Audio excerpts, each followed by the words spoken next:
সহ বাংলাদেশের আনাচে কানাচে আমি জানি প্রতিবাদ হচ্ছে, চট্টগ্রামের আনাচে কানাচে প্রতিবাদ হচ্ছে, রাজধানী সহ সব জায়গায় প্রতিবাদ হচ্ছে। আমি জানি এই মেসেজ সরকারের কাছে পৌঁছবে। আমাদের কোটি কোটি জনগণের দাবি আপনারা মেনে নেন।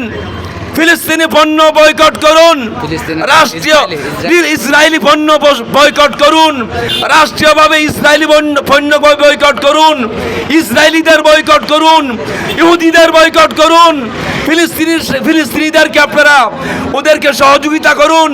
না হলে আপনারাও এই জনগণের রোষানল থেকে আপনারাও বাদ পড়বেন না। কোনো অবস্থাতেই ইহুদিদেরকে আপনারা সহযোগিতা করবেন না, তাদেরকে সাহায্য করবেন না।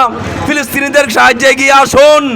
আপনারা সবাই একটা স্লোগান ধরবেন, যে স্লোগান গাজী মিল্লাত মফজল আহমদ নঈমী দিয়েছেন বড় হুজুর কেবলা, হুজুর আল্লামা মুহাদ্দিস আজম নুরুজ্জামান নঈমী সাহেব রহমতুল্লাহ আলাইহির সামনে, যে বিশ্ব মুসলিম কোরআন ধরো, জাতিসংঘে লাথি মারো, এটা 40 বছর আগে স্লোগান গাজী মফজল আহমদ নঈমী দিয়েছেন।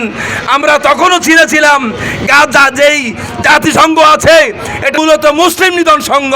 মুসলমানদের উপর যখন আঘাত আসে তারা চুপ থাকে, আর যখন কোনো ইহুদিদের উপরে, খ্রিস্টানের উপরে, অন্য ধর্মের উপরে যখন আঘাত আসে তারা হাউ কুত্তার মতো চিল্লায় উঠে।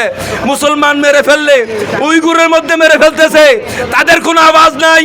কাশ্মীরে মারতেছে, তাদের কোনো আওয়াজ নাই। ফিলিস্তিনের গাজা ধ্বংস হয়ে গেল, রাফা ধ্বংস হয়ে গেল, তাদের কোনো মানবাধিকার আওয়াজ নাই।